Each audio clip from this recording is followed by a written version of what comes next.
اذان تنازع پرامن طریقے سے کیا جائے گا حل، چیف منسٹر کرناٹک بسوراج بومئی کی وضاحت۔ پولیس اسٹیشن کی سطح پر امن میٹنگ کے ذریعے اذان تنازع کو حل کرنے بومئی نے دیے احکام۔ بومئی نے کہا تمام کو قانون پر عمل کرنا ہوگا۔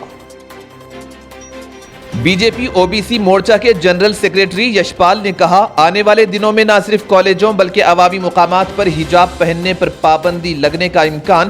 کہا ہم جو ہندو دیش بنانے کا خواب دیکھ رہے ہیں اس کے لیے عوامی مقامات پر حجاب پر پابندی لگانے کی ہے اشد ضرورت۔ بی جے پی لیڈر گھر پر بلڈوزر چلانے کی دھمکی دے کر رہے ہیں وصولی۔ پارٹی قائدین کو عوام کی مدد کرنے دہلی کے ڈپٹی چیف منسٹر منیش سسوڈیا کی ہدایت۔ کہا بی جے پی کی بلڈوزر سیاست کے پیچھے اصل وجہ رقم کی وصولی ہے۔ بی جے پی کے لوگ گھروں اور دکانوں پر جا کر لوگوں کو دھمکیاں دے رہے ہیں کہ اگر اتنے پیسے نہیں دیں گے تو آپ کے گھر پر چلے گا بلڈوزر۔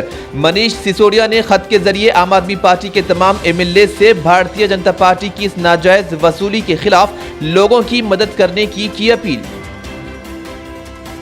سپریم کورٹ نے منی لانڈرنگ معاملے میں گرفتار مہاراشٹر حکومت کے وزیر اور نیشنلسٹ کانگریس پارٹی کے رہنما نواب ملک کی ضمانت عرضی کو کیا خارج۔ جسٹس ڈی وائی چندرچوڑ اور جسٹس سوریہ کانت کی بینچ نے اس عرضی میں مداخلت سے انکار کرتے ہوئے ملک کی جانب سے پیش سینئر وکیل کپل سبل سے کہا کہ عبوری ضمانت کی مانگ والی یہ عرضی ابھی ابتدائی مرحلے میں ہے۔ دہلی ہائی کورٹ نے دہلی فسادات سے متعلق سازش معاملے کے ملزم عمر خالد کی عرضی پر جمعہ کو سماعت کرتے ہوئے سی اے اے مخالف تحریک کے دوران اس کی تقریر کو قرار دیا اشتعال انگیز اور ناخوشگوار۔ جسٹس سدھارتھ کی بینچ نے عمر خالد کی 17 مارچ 2020 کو تقریر کے ایک خاص جملے کا نوٹ لیتے ہوئے کہا کہ اظہار کی آزادی کے نام پر ایسی تقریر کرنا دنیا کے کسی کونے میں نہیں ہے قابل قبول۔ ہم تمام مذاہب کی آزادی میں رکھتے ہیں یقین۔ راجستھان کے راج گڑھ میں قدیم مندر کو منہدم کرنے کی بیرسٹر اویسی نے کی سخت مذمت۔ کہا بلدیہ کی یہ حرکت قانون کی خلاف ورزی ہے۔ بی جے پی اور آر ایس ایس کی جانب سے تمام مذاہب کی عبادت گاہوں پر حملے کے لیے معافی مانگی جائے گی، بیرسٹر اویسی نے ظاہر کی امید۔ اس کے علاوہ بیرسٹر اویسی نے گورنر تلنگانہ ڈاکٹر تمیلی سائی سندراراجن کے تشہیری امور کے لیے بحیثیت پبلک ریلیشن آفیسر ایک بی جے پی کارکن کو مقرر کرنے پر حیرت کا کیا اظہار۔ گورنر تمیلی سائی سندراراجن ایک دستوری عہدے کی ذمہ دار ہیں اور اس دستوری عہدے کے رابطے عامہ عہدیدار کے لیے بی جے پی کے رکن کو مقرر کرنے پر قرار دیا نامعقول حرکت۔ ان کی اس حرکتوں پر وزیر اعلیٰ کے سی آر کے خلاف کی گئی شکایتوں پر بھی کیا شکوک کا اظہار۔ تلنگانہ کی فہرست رائے دہندگان میں 22 لاکھ سے زائد بوگس رائے دہندوں کی نشاندہی۔ حیدرآباد ضلع سر فہرست میڈچل اور رنگا ریڈی دوسرے اور تیسرے مقام پر۔ الیکشن کمیشن کی خصوصی مہم۔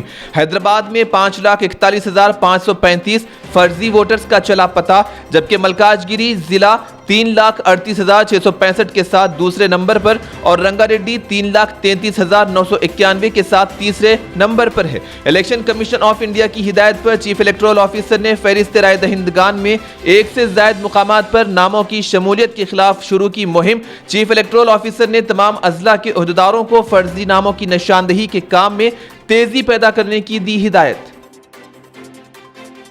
تلنگانہ کے عازمین حج کے لیے 1,724 کا کوٹا مقرر۔ حج 2022 کے لیے مملکت سعودی عرب کی جانب سے مختصر کوٹا الاٹ کرنے کے بعد مرکزی حج کمیٹی نے تلنگانہ کے لیے 1,724 عازمین کا کوٹا کیا مقرر، جبکہ آندھرا پردیش کے عازمین جو حیدرآباد سے روانہ ہوں گے ان کے لیے 1,157 کا کوٹا کیا گیا مقرر۔ 30 اپریل سے قبل آن لائن طریقہ کار کے تحت قرعہ اندازی کا ہوگا انعقاد اور قرعہ میں منتخب عازمین کو راست طور پر ایس ایم ایس کے ذریعے دی جائے گی اطلاع۔ تلنگانہ میں فرقے وارانہ تشدد کے پھیلاؤ کو دیکھتے ہوئے خاص طور پر رام نومی شوبھا یاترا کے دوران مسلمانوں کے خلاف بی جے پی و آر ایس ایس کے حالیہ نفرت انگیز تقریر کے بعد فرقے وارانہ ہم آہنگی پھیلانے کے لیے ایک اجتماعی Telangana for piece and unity کی ہوئی تشکیل۔ فرقہ واریت کے خاتمے کی امید کو لے کر ایک پیسفل ریلی کا حیدرآباد میں عمل میں لا رہے ہیں انعقاد۔ یہ ریلی صبح 11 بجے ایل بی اسٹیڈیم سے دوپہر 1 بجے تک امبیڈکر مجسمے تک نکالی جائے گی۔ 24 اپریل بروز اتوار کو تلنگانہ فار پیس یونٹی کے زیر اہتمام اس ریلی کا ہوگا انعقاد۔ تمام احباب سے شرکت کی گئی خواہش۔ اور اب ایک خصوصی رپورٹ۔